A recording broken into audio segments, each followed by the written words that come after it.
Retrospectiva, começando aqui pelo Sérgio Cabral. Então vamos lá. Esse meu erro de postura, né, de apego a poder, a dinheiro, a tudo isso, né, isso é um vício. Pronto. Tá chamado do Joesley também? A gente tá explicado o caso Sérgio Cabral. Muito bem. Joesley.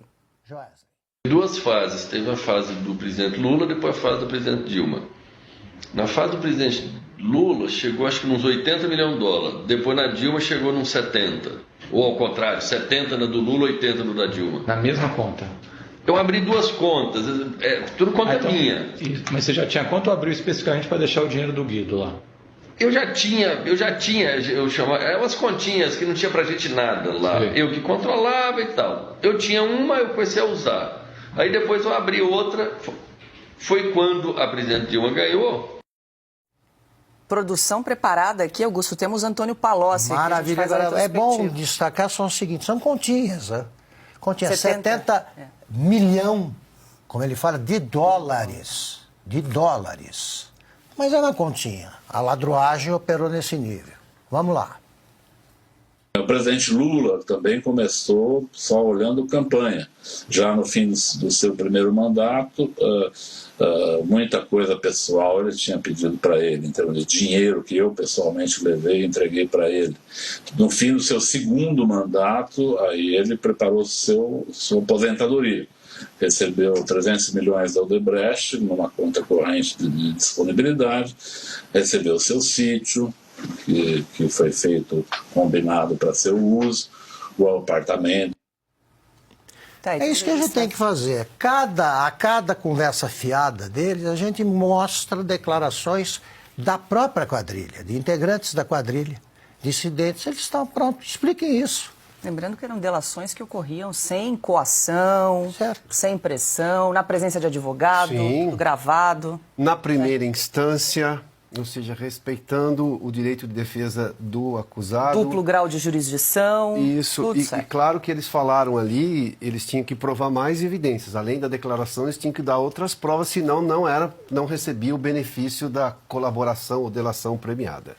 E temos ainda do Marcelo Odebrecht para revisitar.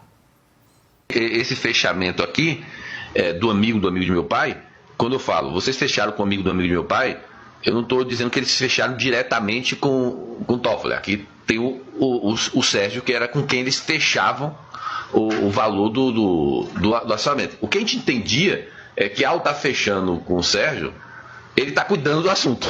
Então ele está fechando com... Ou ele tá cuidando do assunto. O problema é esse, como é você, em tese, nunca fica muito claro, né? Certo. Mas é quando você fala amigo do meu pai, está se referindo... Na nossa visão, quando a gente estava fechando, pra gente, ao fechar com o Sérgio, ele estava cuidando do assunto. Do amigo do meu pai. Que é? O Toffoli, entendeu? Deixa eu passar aqui para o Silvio, só para fechar, Silvio, a gente está falando de cifra de 300 milhões, 80 milhões de dólares, 70 milhões de dólares. A gente aqui no chat lembrando da sacolinha de vinho de 100 mil reais que nunca apareceu, né, no relatório da Polícia Federal. Quero te ouvir aí, a gente que trouxe um compilado de alguns personagens envolvidos na Operação Lava Jato. Isso é só uma amostra, hein? Eu adoro acompanhar esses filmes, porque essa é a história real e não a história que a imprensa velha hoje tenta contar e não a história que o Supremo Tribunal Federal tenta contar. Não, essa é a história real, são réus confessos. Por exemplo, ali estava o Sérgio Cabral diante do juiz Marcelo Bretas, por exemplo, quando ele diz que ele tem o vício de roubar. Marcelo Bretas hoje é um juiz afastado, foi punido, porque todos os juízes que trabalharam na Lava Jato, e no caso dele era uma ramificação no Rio de Janeiro, foram punidos. A figura do Antônio Palocci falando, não, porque já no final do segundo mandato, a ideia era assegurar a aposentadoria do Lula. E o Piotr traz um dado muito interessante, porque ele diz assim, olha, ele estava sendo ouvido em primeira instância. E o vídeo, se vocês pegarem ele novamente, vocês vão ver que é um vídeo da Procuradoria-Geral da República, mas um vídeo do Ministério Público. Então, havia a chancela do Ministério Público. Hoje, a gente assiste o inquérito 4781 que foi prorrogado, Paulo, e que comentamos tanto ontem por mais 180 dias, que foi aberto de ofício sem a provocação do Ministério Público, ou seja, à margem da Constituição. Aí não, aí é a força-tarefa do Ministério Público presente, coisa que não acontece hoje. Então, são outros tempos. E esse pessoal ainda tem a cara de pau, como o Lula, de dizer que não teve direito à defesa, não teve presunção de inocência. Todos tiveram. Lembrando que essa fala do Marcelo Odebrecht, e aqui finalizo, ela é muito posterior àquela que foi a grande fase da Lava Jato, em novembro de 2014, que é a juízo final. É a 7ª fase da Lava Jato, se eu não falhar aqui. É quando os empreiteiros todos são presos. A Polícia Federal bate a porta deles, todos eles são presos, e Curitiba assiste, pela primeira vez na história, a um congestionamento de jatinhos, porque cada um foi com o seu próprio jatinho prestar depoimento, achando que ia voltar para casa.